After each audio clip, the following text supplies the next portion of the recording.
حضرت ابو امامہ رضی اللہ تعالی عنہ نے روایت تے فرمائی چې نبی کریم صلی الله علیه وسلم فرمایلی چې الله جل شانه زد تمام عالم د پر رحمت او سبب د هدایت ګرځولې مرالیګلې او ما تخپل پروردگار دا حکم کړی دی چې د ټنګ ټکور باجی ډوکړې وغیرہ هر قسمه چې د کوم د ساسرود سامانات حالات دي دا ختم کم او بت پرستی او دارنګي صلیب پرستی دا ختم کم او تمام د جاهلیت سمرا رسومات چې دي رواجونه ختم کړم او زما رب عز وجل قسم کړی دی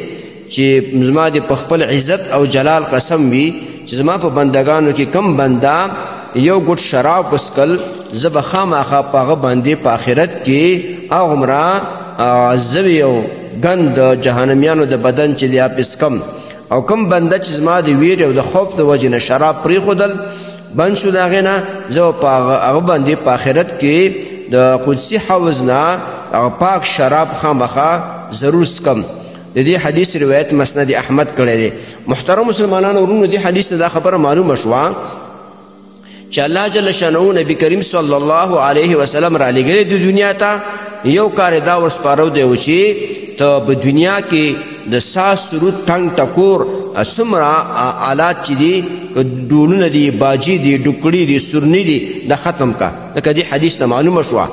او دویم دا چې بت پرستی ختمه کی او دارنګې دریم دا چې د جاهلیت څومره رسمونه رواجونه دي هغه ختم کی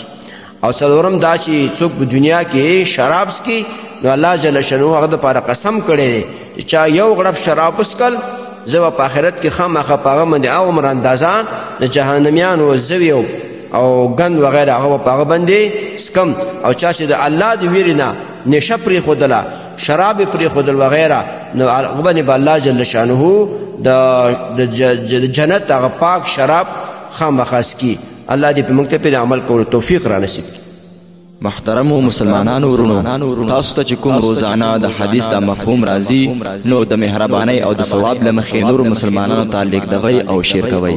والسلام. د دیوبندي مسلک حنفي کاروان سټوډیو لخوا وړاندې کیږي.